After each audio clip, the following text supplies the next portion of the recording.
Well, we all know the Rio Grande Valley is rich in history, and in this week's Throwback Thursday, Eugene Fernandez introduces us to the community of Las Prietas.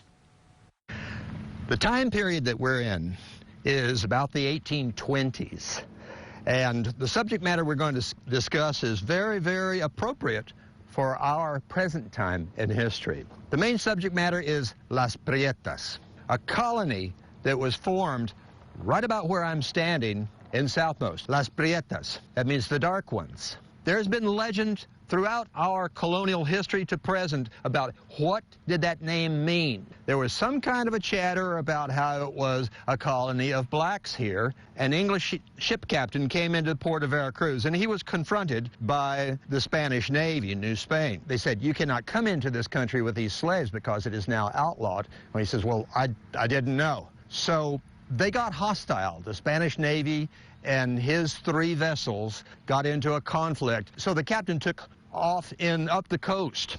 The Spanish Navy actually sunk 2 of his vessels, but the captain, with the remaining cargo of some slaves, made it all the way to the mouth of the Rio Grande. At that time, Spain had the colony of what would become Texas, so he says, I better dump this cargo here at the mouth of the river, and then I can carry on and do whatever else I need to do without being followed by the Spanish Navy. He did so. This cargo of slaves actually was let off at the mouth of the Rio Grande, and the way that evidence has brought it is that they traveled up the mouth into more fertile lands, which would probably be right here. Now, that colony existed, and it flourished. At that point in time, a great flood overtook the river, and it wiped out the major portion of that black colony that was here. Shortly afterwards, due to the disenchantment of having lost the major portion of their colony, these blacks, actually free people now, made it up the coast of Texas into East Texas.